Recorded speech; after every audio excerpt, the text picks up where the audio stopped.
ओम शांति। प्यारे भाइयों बहनों, आज आप सबके साथ एक महत्वपूर्ण और हम सब के जीवन के लिए उपयोगी बातें जो बहुत आवश्यक है, और वह है हम सबको अपने जीवन में ध्यान रखने वाली बातें। जैसा संग वैसा रंग, या यूं कहें कि संग का कितना प्रभाव पड़ता है। श्री रामचरितमानस में एक सुंदर चौपाई आता है, बिनु सत्संग विवेक न होई, राम कृपा बिनु सुलभ न होई।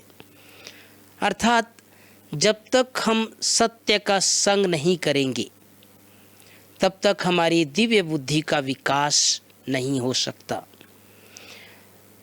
बाबा भी हम सबको अनेक बार इसके महत्व को बताते हैं कि बच्चे, चलते फिरते उठते बैठते अपने संग का बहुत ध्यान रखो, क्योंकि भले ही हमारा ब्राह्मण परिवार है, भले हम लोगों के साथ रहते हैं, लेकिन जिसके साथ भी रहते हैं, जिसके साथ भी उठते हैं, जिसके साथ बात करते हैं, उसका प्रभाव ना पड़े ऐसा हो नहीं सकता।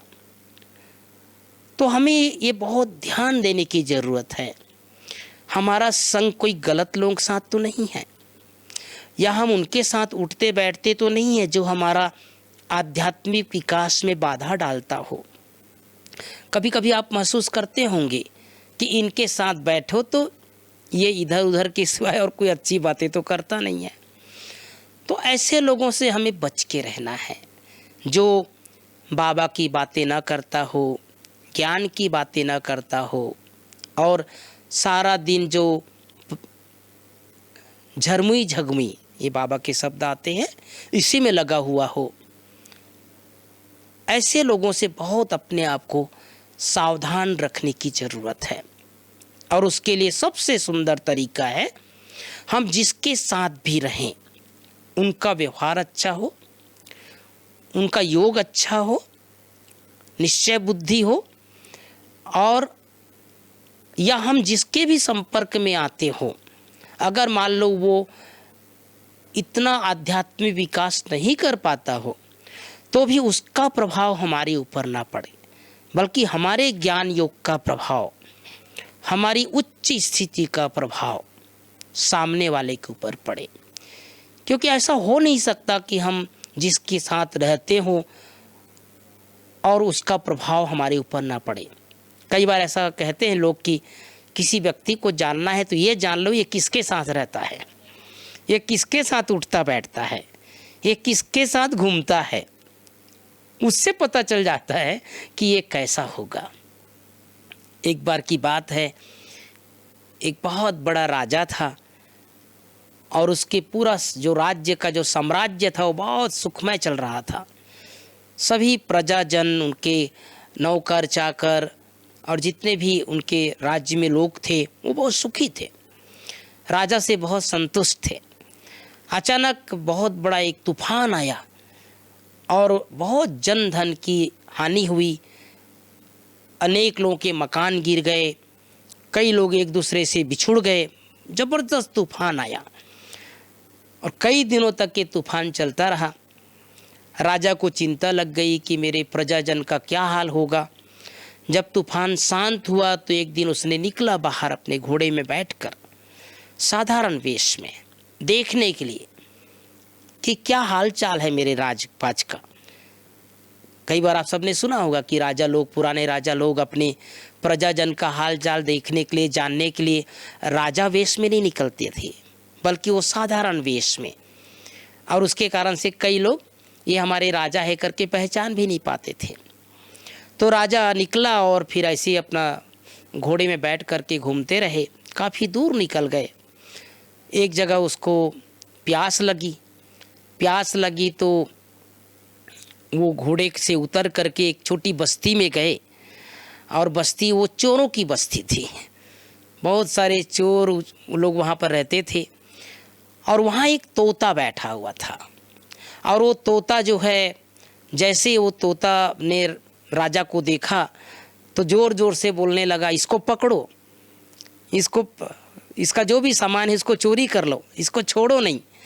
और वो तोता भी अपने मुख से गाली गलौज अपशब्द बोलने लगे। तो राजा ने कहा कि मैं गलत जगह आ गया, ज़रूर यहाँ पर मेरा अहित हो सकता है, मेरा नुकसान हो सकता है। और वो वापस वहीं से मुड़ करके घोड़े में बैठ करके और आगे निकल गया।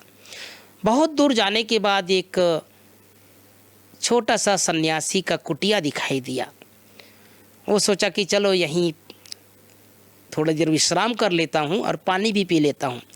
जैसे वो अंदर गए तो वहाँ भी एक तोता था, और वो तोता राजा को देखते ही बहुत प्यार से बोलने लगा, आओ राजन, आपका इस छोटी सी कुटिया में स्वागत है, आइए बैठिए, पधारिए, ठंडा जल ग्रहण कीजिए। इतना प्यार से उसका आदर सत्कार किया तोता। तो राजा का जो मन है वो पिघल गया। थोड़ी देर बहुत शांत चित होकर के बैठा रहा और वो तोता की बात सुनता रहा। ये कहानी बताने का भाव ये है भाई बहनों कि वो दोनों तोता सगे भाई थे, एक जगह रहते थे, लेकिन तूफान में दोनों भाई बिछुड़ गए और एक भाई चोरों की बस्ती में चला गया, चोरों का प्रभाव पड़ गया, और दूसरा तोता एक महात्मा की कुटिया में चला गया तो महात्मा का प्रभाव पड़ गया। दोनों के बोल में अंतर आ गया, दोनों के व्यवहार में अंतर आ गया। हम सबको बाबा ये सिखाता है कि जीवन की यात्रा में, इस आध्यात्मिक जीवन में अपने संग का बहुत ध्यान रखना है, क्योंकि जैसा संग रहता है वैसा रंग रहता है। इसलिए ज़रूर अपना ध्यान रखें, अपने बारे में देखें कि मेरा संग किन लोगों के साथ है। जो बाबा की आज्ञा है कि अच्छा संग करो तो अच्छे बन जाओगे। ओम शांति।